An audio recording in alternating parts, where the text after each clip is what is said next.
Salam semesta, hidup itu jalani saja. Mengaji Tajul Arus, rujukan utama mendidik jiwa. Mengobati hati itu lebih baik.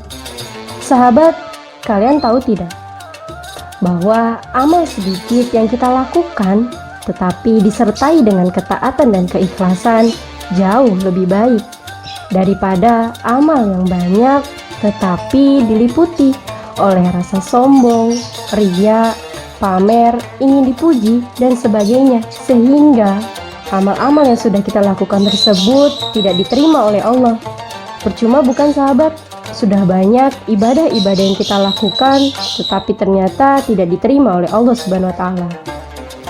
Oleh karena itu, yang harus kita lakukan adalah mengobati hati kita terlebih dahulu, mengobati dari penyakit-penyakit hati seperti sombong, riya, ingin dipuji, kedengkian, dan lain sebagainya, daripada memperbanyak amal atau memperbanyak sholat dan puasa. Ingat ya sahabat, bahwa Allah melihat hati kita, bukan rupa atau raga kita. Walaupun raga kita ini melakukan ketaatan-ketaatan seperti sholat, puasa, dan sebagainya. Mungkin kita sering melakukan sholat-sholat sunnah, entah itu sholat duha, sholat tahajud, atau sholat-sholat sunnah yang lainnya. Tetapi hati kita diliputi kesombongan, ingin dipuji, atau juga kita sering melakukan puasa-puasa sunnah, tetapi hati kita diliputi oleh kedengkian kepada orang lain.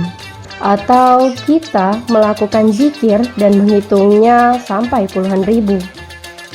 Atau juga kita mungkin bisa menyelesaikan hataman Quran sebulan sekali, tetapi kita melakukan itu semua karena ingin dipuji.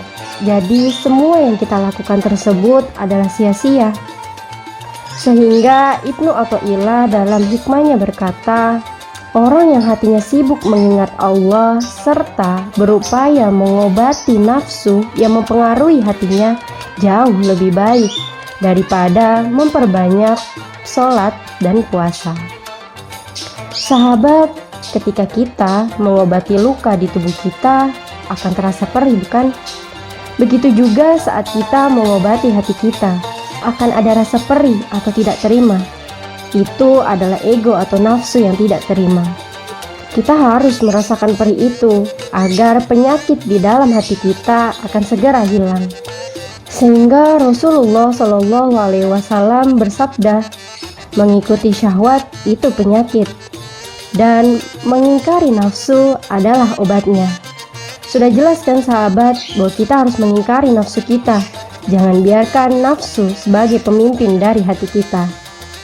Sahabat, ternyata banyak yang keliru memaknai tobat. Mereka berpikir tobat adalah melakukan puasa, sholat, berpakaian agamis, atau membicarakan tentang agama. Padahal tobat seharusnya kita meninggalkan kesalahan-kesalahan atau dosa-dosa kita terdahulu dan bertekad untuk tidak melakukannya kembali. Maka dari itu seharusnya kita menghentikan kesalahan-kesalahan daripada menyegerakan tobat.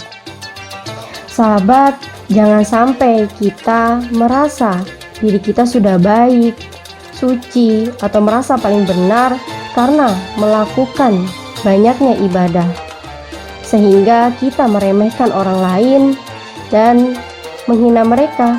Lebih baik kita sebarkan cinta dan kasih sayang kepada sesama.